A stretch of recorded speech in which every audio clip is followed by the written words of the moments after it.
The lawyer slid the envelope across the table and whispered, "Your brother left you everything." I didn't breathe. "My name is Diane. I'm 58, a widow, a school librarian. And for 20 years, I thought my brother Thomas forgot about me. He moved to Chicago, got rich, stopped calling. $4.5 million, the lawyer said. Liquid, in a trust, left to you in secret. No one else knows." I held the paper with shaking hands. 4.5 million. More money than I'd seen in my life. Enough to retire, enough to travel, enough to never worry again. Thomas died 3 months ago. Heart attack. We weren't close at the end, but he remembered me. In secret. Without telling my daughter. Without telling his wife. Just me. I walked out of that office, and I made a choice. I told no one. Not my daughter Claire. Not my friends. Not even my pastor. Money changes people. I'd seen it. And I wanted to know who loved me for me. Not for what I could give them. For 2 weeks, I lived the same life. Same small apartment. Same old car. Same library job. I smiled more, but I didn't change. But what I didn't know that day, while I was holding my secret close like a prayer, was that my daughter already suspected something. It started at dinner. Claire came over with her husband. She watched me too closely. She asked questions too casually. "Mom, you seem different," she said, stirring her tea. "Lighter. Like something changed." I laughed. "Just happy, sweetheart, that's all." She smiled, but her eyes stayed sharp. Like she was searching my face for answers I wasn't giving. Until everything changed on Thursday night. When Claire looked at me across the table and said, "Mom, do you have money? Because we need help with the mortgage." That question broke something in me. Not because of the money, because of the timing, because of the way she asked. Like she already knew. And in that moment, I understood why Thomas kept this secret. He wasn't just leaving me money. He was leaving me a test. And my daughter was about to fail it. After that dinner, Claire called every day. "Mom, have you thought about my mortgage question? Mom, did you get a bonus at work or something? You seem different. Mom, can we talk about your finances? Just in case something happens to you. Just in case something happens to you."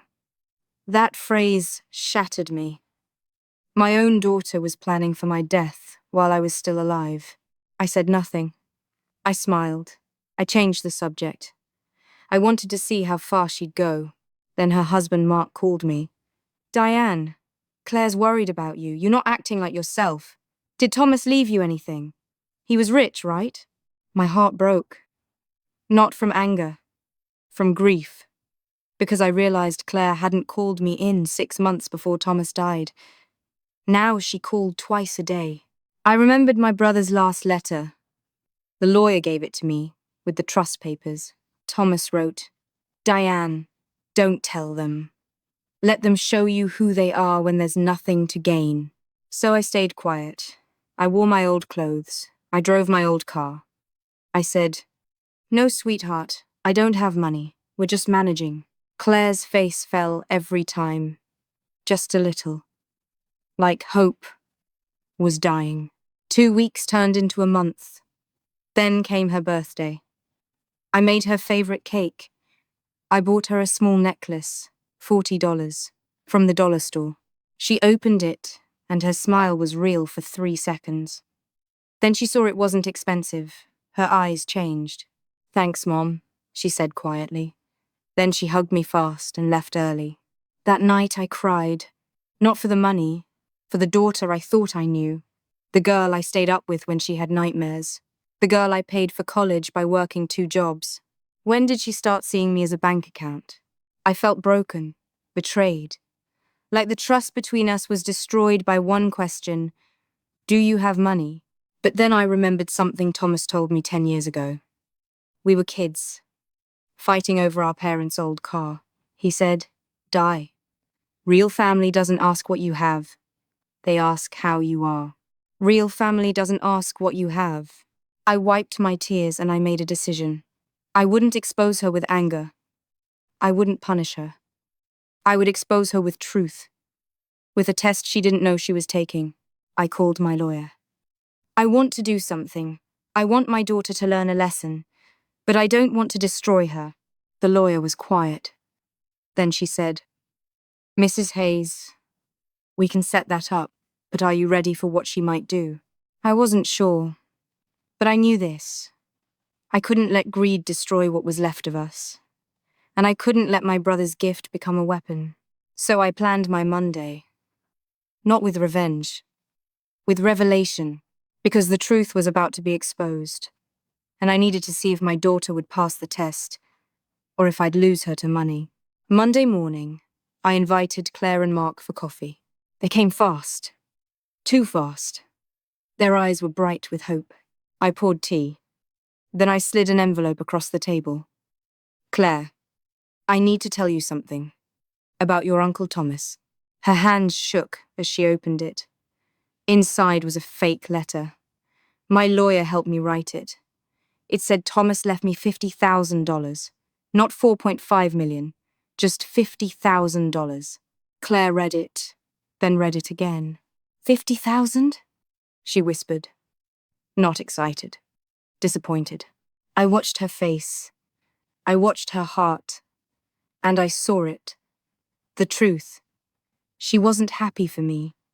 She was measuring me. Mark spoke first. Well, that's something, Diane. We could still use help with the mortgage. Maybe $20,000? I didn't answer. I just looked at my daughter. Claire put the letter down. She looked at me, really looked at me, for the first time in months. Mom, she said slowly, are you okay? You've seemed stressed. Do you need help? Not money. Just me. That was it. That question. Not, do you have money? But do you need me? My revenge wasn't cruel. I didn't tell her about the $4.5 million that day.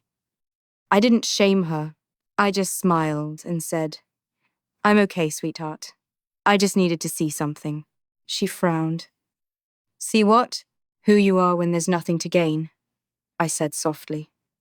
Thomas taught me that. Claire's face turned red. She understood. She stood up and hugged me. Hard. And she cried. I'm so sorry, Mom. I got scared. About the mortgage. About the future. I forgot what mattered. We didn't talk about money again that day. We talked about her childhood. About Thomas. About us. My revenge was simple. I exposed the truth. And the truth set us free. Today, I still haven't told Claire about the full $4.5 million. She doesn't need to know yet. She's learning to love me without it. And that's worth more than any amount. Moral: money reveals people. It exposes what's hidden in their hearts. My brother didn't just leave me wealth, he left me wisdom. If you want to know who truly loves you, stop showing them what you have. Start showing them who you are. The truth will always be exposed. And when it is, you'll know exactly who deserves to stay in your life.